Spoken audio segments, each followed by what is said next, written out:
میں اپنے ورکرز کو، ساتھیوں کو یہی کہنا چاہوں گا کہ آج کل حالات میں اور حالات کو دیکھتے ہوئے کچھ لوگ بہت مایوسی کا شکار ہوتے ہیں. میں ان سے کہنا چاہوں گا کہ انشاءاللہ ہمارے دین میں اس کی رہنمائی موجود ہے کہ مایوس نہیں ہونا چاہیے، اور ہمارے پاس تو بہت سی وجوہات ہیں مایوس نہ ہونے کی.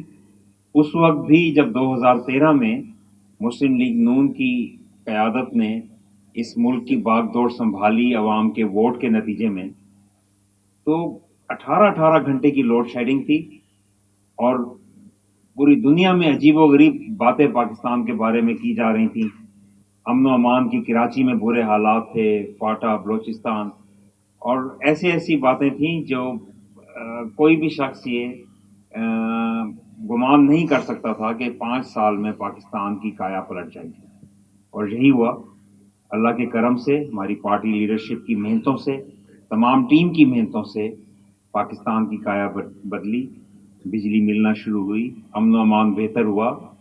بہرحال 3.5 سال جو ڈرامہ چلا اور جس طرح سے یہ ایک مصنوعی حکومت مسلط ہوئی، اس کی وجہ سے پاکستان بہت پیچھے چلا گیا.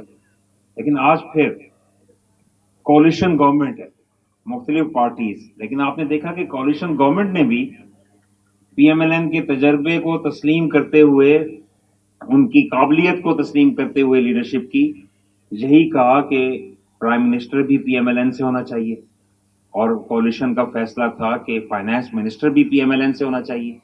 کولیشن کا فیصلہ تھا کہ اگر Punjab government P D M کو اور کولیشن کو ملتی ہے تو اس کا چیف منسٹر بھی پی ایم ایل این سے ہونا چاہیے، اور اگر اور وفاق کے چونکہ نمائندہ ہوتا ہے گورنر، تو گورنر بھی پی ایم ایل این سے ہونا چاہیے. ہم نے کوئی یہ چھین کے عہدے نہیں دیے، یہ کولیشن کے مشترکہ فیصلے تھے کہ سب نے ان پہ اعتماد کیا تھا. آج بھی شہباز شریف صاحب اور ان کی ٹیم، وہ سب ٹیم کو اور سب کولیشن پارٹنرز کو اور سب وزراء کو ساتھ لے کر چل رہے ہیں، دن رات محنت کر رہے ہیں.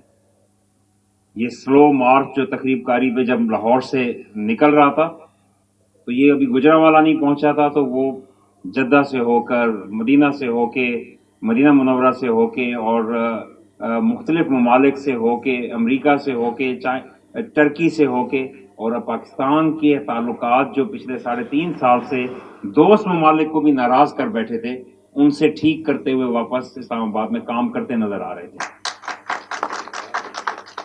تو انشاءاللہ ہمیں we have reasons to believe, ہمارے پاس وجوہات ہیں کہ صاحب پہلے بھی انشاءاللہ محنت سے، خلوص نیت سے، ایمانداری سے ملک کی کایا پلٹی تھی.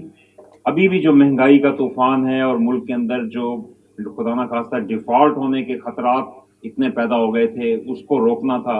اور بھی ملک کے اندر بیرونی و اندرونی مسائل جو ہے بے تحاشا جنم لے چکے تھے. ہمارے دوسرے ممالک تو کیا، ہمارے دوست ممالک پاکستان سے ناراض ہو چکے تھے. پاکستان کی پاسپورٹ کی قدر جو ہے وہ تنزلی کا، بے انتہا تنزلی کا شکار ہو چکی تھی. پاکستان کے اندر ٹرانسپیرنسی انٹرنیشنل جو دنیا کی تمام ممالک کو ریٹ کرتی ہے، اس میں ہماری کرپشن انڈیکس بدقسمتی سے بڑھ چکی تھی. تو یہ سب میٹرز کو دوبارہ دیکھ رہے ہیں، کوشش کر رہے ہیں، اور پاکستان کو آگے لے جانے کی کوشش ہے.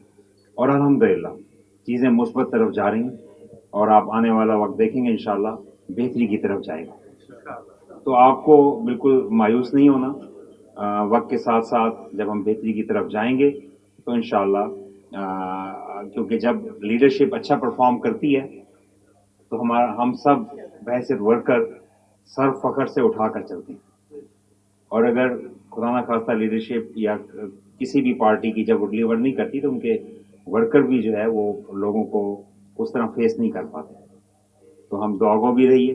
ہماری لیڈرشپ نے خاص طور پہ یہ 3.5 سال جھوٹے مقدمات کا سامنا بھی کیا، جیلیں بھی دیکھی ہیں، اور اس میں ہماری تمام ٹیئرز شامل ہیں لیڈرشپ کے، اور ورکرز بھی ہمارے شانہ بشانہ رہے ہیں. تو انشاءاللہ اللہ کرے گا کہ بہتری کا سفر آئے گا تو سب اس میں شانہ بشانہ چلیں گے. ایک بار پھر آپ سب کا بہت شکریہ. اور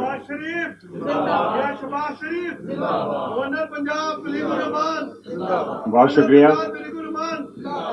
اور انشاءاللہ میں امید کرتا ہوں کہ پنجاب میں بھی جلد بہتری کی خبریں سنیں گے. پاکستان زندہ باد.